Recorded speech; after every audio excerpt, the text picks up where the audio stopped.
नमस्कार, मेरा नाम है प्राची मिश्रा और एक बार फिर से मैं आप सभी के सामने उपस्थित हूँ बेहद महत्वपूर्ण टॉपिक के साथ। आज हम बात करने वाले हैं एक अनोखी बीमारी की जो हाल ही में जिसके बारे में अर्जुन कपूर ने बताया है। देखिए, जब भी मैं इस तरीके की बीमारियों की बात करती हूँ मैं हमेशा कहती हूँ कि बीमारियाँ कुछ जो अलग टाइप की होती हैं वो महंगे लोगों को ही होती हैं और ज़्यादातर बॉलीवुड में ही देखने को मिलती हैं। खैर, ये बीमारी है अर्जुन कपूर को और इस बीमारी का नाम है हशीमोटो ऑटो इम्यून बीमारी। आखिर ये बीमारी कैसी है, इससे शरीर में क्या क्या चेंजेस होते हैं, क्या क्या प्रॉब्लम फेस करनी पड़ती है अगर किसी भी पेशेंट को ये बीमारी है, तो इसके बारे में डिटेल एनालिसिस हम करने वाले हैं। मेरा नाम है प्राची मिश्रा और संस्कृति आईएएस के इस प्लेटफॉर्म पर आप सभी का स्वागत है। देखिए, कई बार लोगों को पता नहीं होता है कि उनकी बॉडी में इस तरीके से कोई बीमारी जो है वो डेवलप हो चुकी है, क्योंकि हमें उसका नाम ही पता नहीं है। लेकिन ये जो आपकी हाशीमोटो ऑटो इम्यून बीमारी है, ये जनरली आप देखोगे तो इंडिया में बहुत ही कम देखने को मिलती है, बहुत ही कम लोग इससे प्रभावित है। लेकिन ज्यादातर लोगों को इसका नाम भी नहीं पता है और बहुत सारे लोगों को इसके लक्षण नहीं पता है, कैसे निदान होता है, कैसे ये बीमारी होती है, ये कुछ भी नहीं जानते हैं। आप में से कितने सारे लोगों को इस बीमारी के बारे में पहले से पता था, तो मुझे अवश्य कमेंट करके बताएं। और क्या कभी आपने इनके पेशेंट्स देखे हैं तो वो भी बताएं।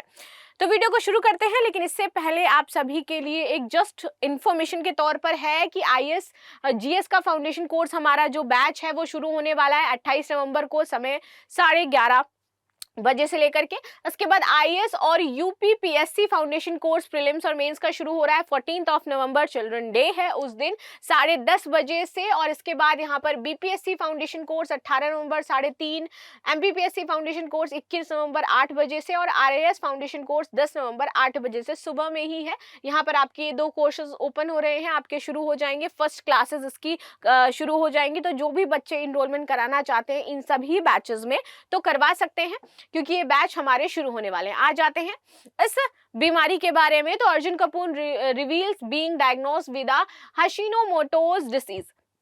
नो कॉज, क्या होते हैं इसके कारण, सिम्टम्स क्या है एंड इसका प्रिवेंशन कैसे हो सकता है। ठीक है, ये एक तरीके का आप देखिए कि ऑटो इम्यून डिसऑर्डर भी हम इसको कह सकते हैं, जो बीमारी है। ठीक है, उन्होंने बताया कि भाई वो हाशीमोटो जो इम्यून डिसऑर्डर है इससे पीड़ित है। इस स्थिति के कारण उनका जो वजन है वो कई बार नियंत्रण से बाहर हो जाता है। तो सबसे पहले एक चीज हमें पता क्या चली इससे कि भाई इससे वजन पर इफेक्ट पड़ता है जिस भी पर्सन की बॉडी में ये बीमारी होती है।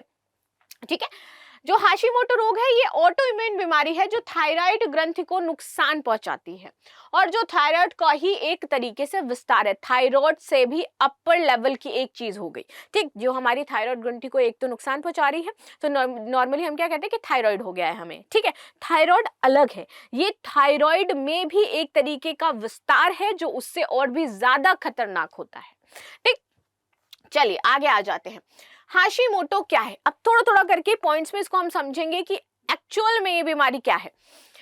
क्विलैंड क्लिनिक की रिपोर्ट के अनुसार हाशीमोटो रोग एक दीर्घकालिक ऑटो इम्यून विकार हो जाता है। ठीक है, जो थायराइड ग्रंथि को हमारी क्या करता है, प्रभावित करता है। और ये हमें तुरंत नहीं पता चलता है, ये दीर्घकालिक, जब काफी लंबे समय तक ये सारी चीजें होती है तभी आपका सामने उभर करके आता है। ये शरीर के थायराइड हार्मोन के स्तर को क्या कर देता है, अचानक से कम कर देता है। तो हमारा जो थायराइड हार्मोन है वो क्या हो जाएगा, हमारी बॉडी में कम हो जाएगा जैसे ही हमारे अंदर ये विकार उत्पन्न होगा, जो विभिन्न शारीरिक कार्यों को प्रभावित करता है। और इसके परिणाम स्वरूप क्या होगा, हमें थकान होने लगेगी, हमारा वजन अचानक से बढ़ने लगेगा और हमें कब्ज के लक्षण महसूस होने लगेंगे, क्योंकि हमारा डाइजेस्टिव सिस्टम जो है वो इससे इफेक्ट हो जाएगा। हाशीमोटो रोग का उपचार दवा के माध्यम से उपलब्ध है। तो जो भी इस यानी बीमारी से जूझ रहे हैं उनके लिए अच्छी खबर ये हो जाती है कि इसकी दवाई उपलब्ध है। आगे बात करते हैं। थायराइड एक छोटी तितली के आकार की ग्रंथि है जो गर्दन के सामने त्वचा के ठीक नीचे होती है, दैट्स कॉल्ड थायराइड। आते हैं, यह अंतःस्रावी तंत्र से संबंधित होती है हमारी, ऑफ कोर्स पूरे अंतःस्रावी तंत्र से हमारे संबंधित है और थायराइड हार्मोन का यही उत्पादन करती है, दिस इज व्हाट, जिसके बारे में हम बात कर रहे हैं। थायराइड का प्राथमिक कार्य आपके चयापचय की गति को नियंत्रित करना है और वह प्रक्रिया जिसके द्वारा आपका शरीर आपके द्वारा खाए गए भोजन को क्या करता है, ऊर्जा में परिवर्तित करता है। लेकिन अगर जिसको ये विकार है उसमें ये प्रोसेस अच्छे से नहीं हो पाता है। तो ये जो चयापचय का काम है, ये प्रक्रिया बाधित होती है और जो ऊर्जा मिलती है बॉडी को वो इससे नहीं मिल पाती, यानी कि हमारा इम्यून सिस्टम यहीं से कमजोर होना शुरू हो जाता है, क्योंकि यहीं से हमारे विकार उत्पन्न होता है। ना वो फूड हम कंज्यूम करके उससे प्रोटीन जो ऊर्जा है वो हमें मिल पा रही है, फिर उसका जो डाइजेशन है उसमें प्रॉब्लम हो रही है, तो वो अच्छे से नहीं हो रहा है, जिससे हमारा मोटापा बढ़ रहा है। ऊर्जा नहीं मिल पा रही, इसलिए शरीर में थकान हमें देखने को मिलती है और इससे हमें इरिटेशन, और ये मोटापा जब आता है तो कॉन्फिडेंस लेवल हमारा लो हो जाता है। इस तरीके की चीजें देखने को मिलती हैं। जबकि चयापचय अक्सर वजन बढ़ाने और घटाने से जुड़ा होता है और यही वजह है कि वजन आपका क्या बढ़ेगा, क्या होगा, बढ़ने लगेगा। इससे आपके शरीर के अन्य जो अंग हैं वो भी प्रभावित होने लगते हैं।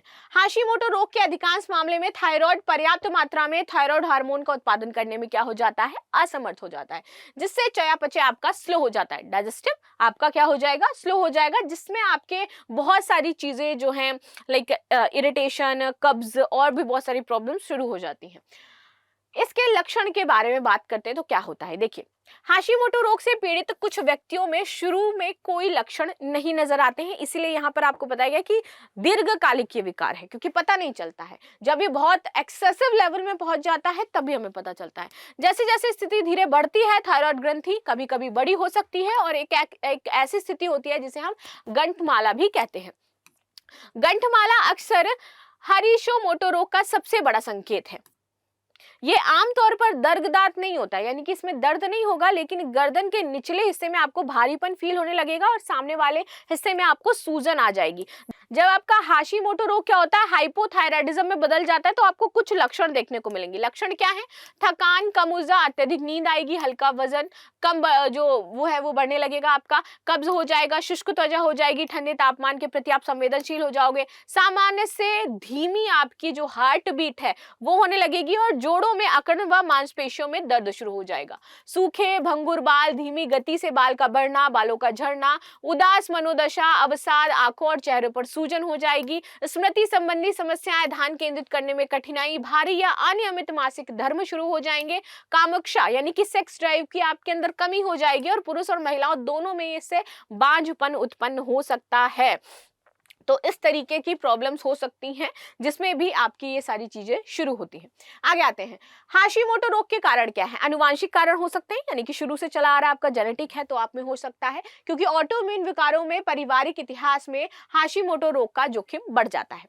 यदि किसी व्यक्ति के माता पिता या भाई बहन किसी को है तो ये संभावना बढ़ जाती है कि आप में ये ट्रांसफर हो सकता है।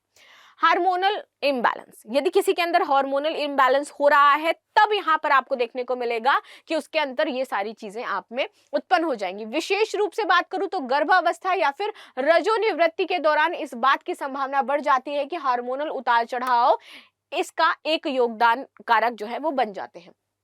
आगे बात करते हैं पर्यावरणीय ट्रिगर। पर्यावरणीय ट्रिगर आज के टाइम में जो हमारा खान पान है, जिस तरीके की वायु, जिस तरीके का पानी हम कंज्यूम कर रहे हैं, ये बहुत इफेक्ट करता है। तो आनुवांशिक रूप से अति संवेदनशील लोगों में हाशिमोटो रोग कुछ पर्यावरणीय चरों जैसे कि संक्रामक विकिरण जोखिम या फिर अत्यधिक आयोडीन सेवन के कारण भी हो सकता है, और कुछ शोधों के अनुसार खराब आहार और निरंतर तनाव भी भारी बीमारी में बदल जाता है। आगे गर्भावस्था व प्रसवोत्तर अवधि, देखिए चूंकि गर्भावस्था के दौरान या उसके बाद हार्मोनल परिवर्तन होते हैं तो इस वजह से कई बार ऐसा होता है कि महिलाएं जब प्रेग्नेंट होती हैं तो उसके बाद उनमें हार्मोनल इंबैलेंस आता है, देन उनमें ये चीजें शुरू हो जाती हैं। ठीक है, तो कभी कभी ये रोग हमें इसके बाद आपको देखने को मिलेगा। तो इस तरीके से ये रोग होते हैं। भारत में हाशिमोटो कितना आम है इसके बारे में यदि हम समझना चाहें तो 2022 में एक अध्ययन हुआ इसको लेकर के। ठीक है, इसके अनुसार भारत में हाइपोथायराइडिज्म की घटना 11% है, 11% लोग इससे पीड़ित हैं। जो पश्चिम आबादी में देखी गई है वो 2 से 4.6%, यानी कि इंडिया में ज्यादा है। ठीक है, अंतर्देशीय राज्यों के तटीय क्षेत्रों की तुलना में हाइपोथायराइडिज्म की दर अधिक है, 11.7 बनाम 9.5 संभवतः आयोडीन की कमी के कारण हो सकता है। हाइपोथायराइडिज्म से पीड़ित लगभग 1/3 लोगों का निदान और उपचार नहीं हो पाता है। जब इस लेवल पर पहुंच जाएगा तब मुश्किल है इसका निदान होना। अगर समय पर हमें पता चल जाता है तो इसका निदान संभव है।